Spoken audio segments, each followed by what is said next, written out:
नमस्कार साथियों, मेरे YouTube चैनल में आप सभी का एक बार फिर से स्वागत है। साथियों, जैसा कि आपको पता है 1 मार्च 2021 से हमारे कक्षा 1 से लेकर कक्षा 5 तक के विद्यालय बच्चों के लिए खुलने वाले हैं। आपके विद्यालय में बच्चे आ जाएंगे, लेकिन कोविड-19 के कारण बच्चों का जो अधिगम स्तर है वो बहुत ज़्यादा नीचे जा चुका है। इसलिए हमें बच्चों का उपचार करना होगा। कहने का मतलब है 8 सप्ताह का एक उपचारात्मक अभियान चलेगा, समृद्ध कार्यक्रम जिसका नाम दिया गया है। इस समृद्ध कार्यक्रम में कक्षा 1 से 5 के बच्चों को गणित किस तरह से पढ़ाना है, किस समूह में उनको रखकर पढ़ाना है, ये बहुत सारे सवाल हैं जिनका जवाब मैं आज की वीडियो में आपको देना चाहूँगा कि किस तरह से आपको करना है। आपको इनका बेसलाइन परीक्षण करना है, उसके लिए मैंने अलग से वीडियो बनाई है किस तरह से आपको बेसलाइन परीक्षण करना है। और उसके साथ साथ 8 सप्ताह की कार्यकारिणी के लिए मैं अलग से वीडियो बनाऊंगा किस सप्ताह में आपको क्या पढ़ाना है। लेकिन एक ओवरव्यू मैं आपको इस वीडियो के माध्यम से बताना चाहता हूं कि कक्षा 1 से 5 तक के बच्चों को आपको गणित में क्या क्या पढ़ाना है, किस समूह में रखकर बच्चों को पढ़ाना है। और इसके साथ साथ इस वीडियो में मैं आपको ये भी बताऊंगा किस कक्षा के कुल कितने समूह बनाने हैं और किस समूह को क्या पढ़ाना है। ये सब हम आज की वीडियो में डिस्कस करेंगे, इसलिए वीडियो को ध्यान से देखते रहिए, क्योंकि गणित एक ऐसा विषय है जिसमें बच्चों को सबसे ज़्यादा समस्या आती है और गणित का उपचार करना थोड़ा मुश्किल होता है। इसलिए वीडियो को बहुत ध्यान से देखते रहिए। साथियों, वीडियो को शुरू करने से पहले मैं आपको बता देना चाहता हूं, अगर आप चाहते हैं इस तरह की इन्फॉर्मेटिव वीडियो आपको एक प्लेटफार्म पर मिले, तो उसके लिए मैंने इन्फॉर्मेटिव वीडियो व्हाट्सएप ग्रुप और इन्फॉर्मेटिव वीडियो टेलीग्राम ग्रुप बनाए हुए हैं। आप चाहें तो मेरे ग्रुप से जुड़ सकते हैं। ग्रुप का लिंक आपको वीडियो के डिस्क्रिप्शन बॉक्स में मिल जाएगा, जिस पे क्लिक करके आप मेरे ग्रुप से जुड़ सकते हैं। तो चलिए स्टार्ट करते हैं, देखते हैं क्या क्या हमें करना होगा। मिशन प्रेरणा कार्यक्रम को सफल बनाने के उद्देश्य से विद्यालय खुलते ही 100 दिन का एक विशेष उपचारात्मक शिक्षण अभियान चलाया जाएगा। यानी आपका 100 दिन का विशेष अभियान है, जो उपचारात्मक शिक्षण अभियान भी इसका नाम दिया गया है, समृद्ध कार्यक्रम भी इसका नाम दिया गया है। 8 सप्ताह का ये आपका कार्यक्रम है। इस प्रेरणा ज्ञानोत्सव कार्यक्रम में किस प्रकार गणित विषय का उपचारात्मक शिक्षण किया जाएगा, ये आज की वीडियो में हम जानेंगे। इसकी रूपरेखा जो है आपके समृद्ध मॉड्यूल, मैथ का जो समृद्ध मॉड्यूल है उसकी शिक्षक संदर्शिकाओं में विस्तार से दी गई है। जैसे ही ये कार्यक्रम आगे बढ़ता रहेगा, मैं आपको वीडियो के माध्यम से अवगत कराता रहूँगा कि किस सप्ताह में आपको कौन कौन सी गतिविधि करानी है, कौन कौन से कार्य कराने हैं, कौन कौन सा किस क्लास में किसको बिठाना है। उसके लिए अलग से वीडियो बनाई जाएगी। सबसे पहले उपचारात्मक शिक्षण के दौरान कक्षा 1 और 2 के लिए गणित के 3 कालांश आपको चलाने हैं। कक्षा 1 और 2 के लिए 3 कालांश प्रत्येक दिन आपको चलाने हैं, जबकि कक्षा 3, 4 और 5 के लिए गणित के 2-2 कालांश आपको निर्धारित किए गए हैं। ये आपको पता होना चाहिए, 3, 4 और 5 के लिए 2-2 कालांश है। सबसे पहले आप बेसलाइन आकलन करेंगे। बेसलाइन आकलन के लिए मैंने आकलन प्रपत्र आपको दे दिए हैं, आपने वो वीडियो देख ली होगी। अगर आपने वो वीडियो नहीं देखी तो मेरे चैनल की प्लेलिस्ट में मैंने समृद्ध मॉड्यूल के नाम से एक प्लेलिस्ट बनाई है, समृद्ध कार्यक्रम के नाम से, उस पर जाकर आप इनको सबको देख सकते हैं।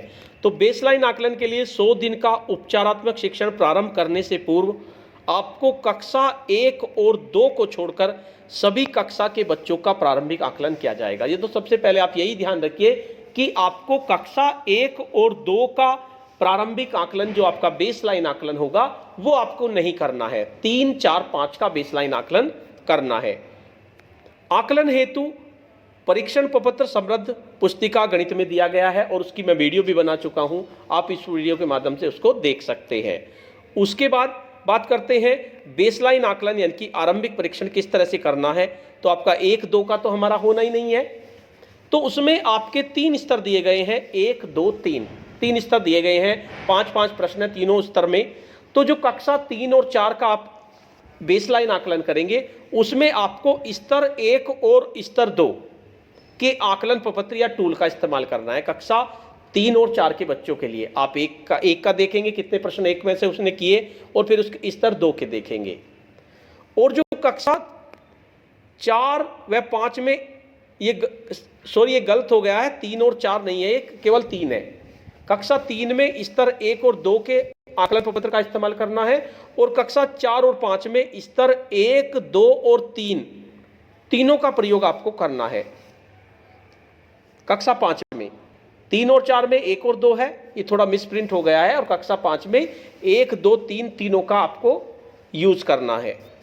आकलन प्रश्नों को ब्लैक बोर्ड पर लिखा जा सकता है, आप चाहे तो जो प्रश्न है उनको ब्लैक बोर्ड पर भी लिख सकते हैं।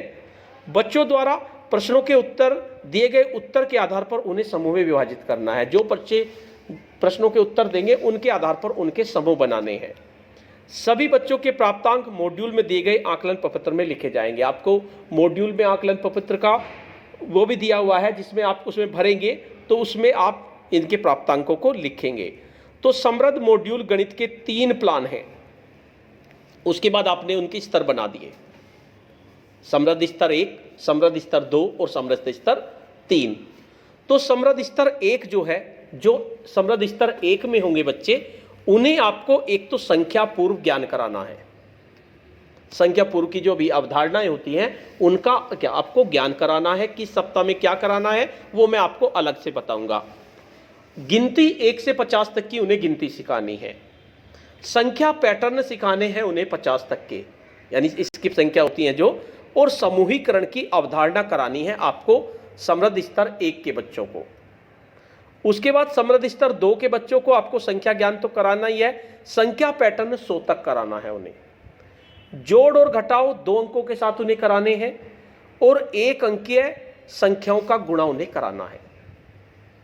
और समृद्ध स्तर 3 के बच्चों को आपको संख्या ज्ञान कराना है 1 से लेकर 99 तक की संख्याओं को, 999 तक।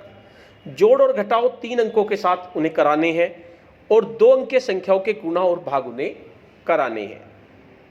अब देखते हैं कक्षा 1 और 2 की बात करते हैं हम सबसे पहले।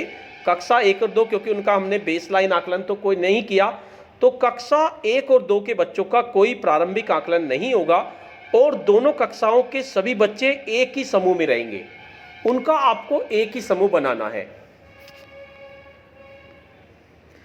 अच्छा, कक्षा 1 और 2 का समूह निर्धारण फिर किस तरह से करेंगे? जब हमने 3 समूह बता रहे हैं तो बच्चों की उपलब्धि, निर्धारित समूह और उन्हें क्या पढ़ा जाएगा, हम 3 कॉलम में आपको बता रहा हूं। बच्चों की उपलब्धि, यानी उपलब्धि तो उनकी कुछ भी नहीं है क्योंकि उनका कोई बेसलाइन आकलन तो हुआ नहीं है।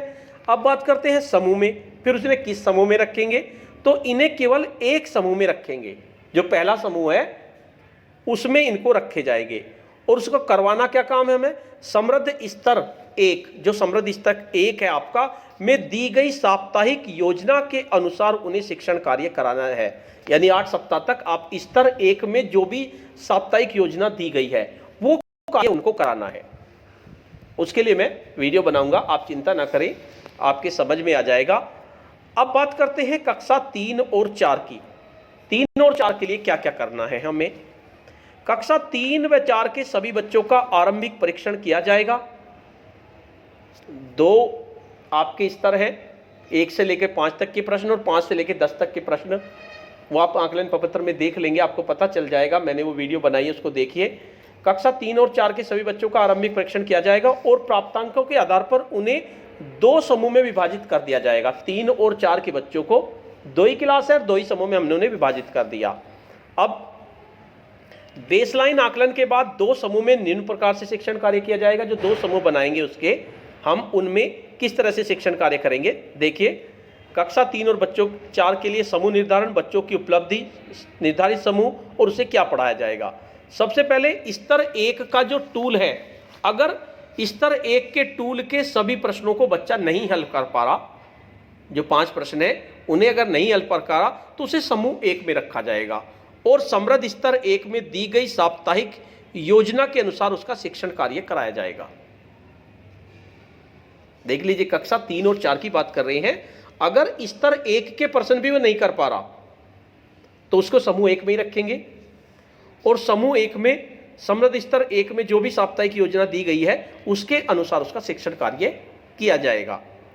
उसके बाद स्तर 1 के टूल के सभी प्रश्नों को बच्चे ने हल कर दिया और स्तर 2 के सभी प्रश्नों को हल नहीं कर पा रहा। 1 के तो उसने हल कर दिए लेकिन 2 के वो हल नहीं कर पा रहा, तो उसे समूह 2 में रख देंगे।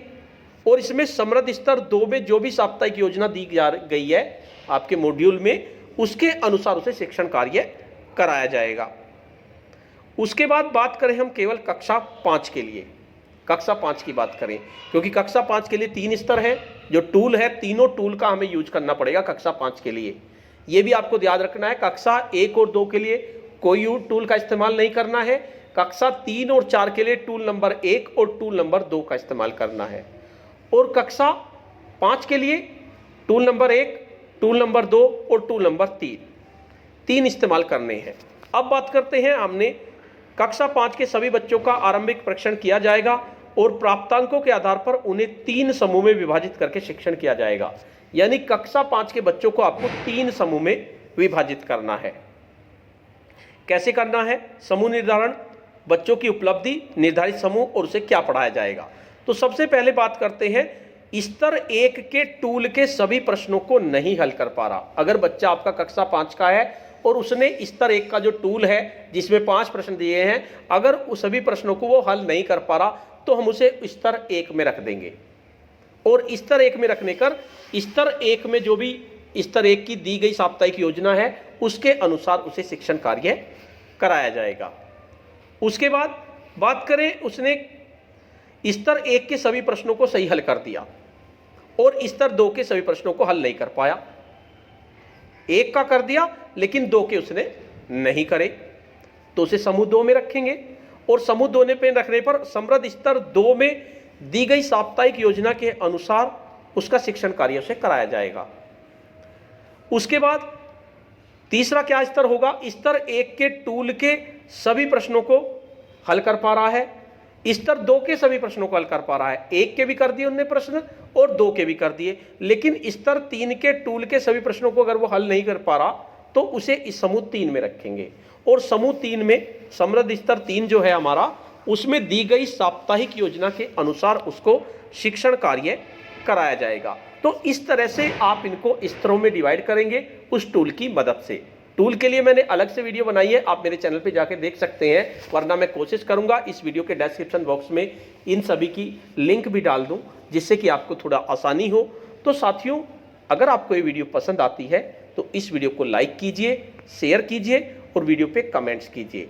और अगर आप मेरे चैनल पे नए हैं, पहली बार मेरे चैनल को देख रहे हैं, तो चैनल को सब्सक्राइब कर लीजिए और बेल के आइकन को प्रेस कर दीजिए, जिससे कि आपको नेक्स्ट वीडियो का नोटिफिकेशन मिल सके। धन्यवाद।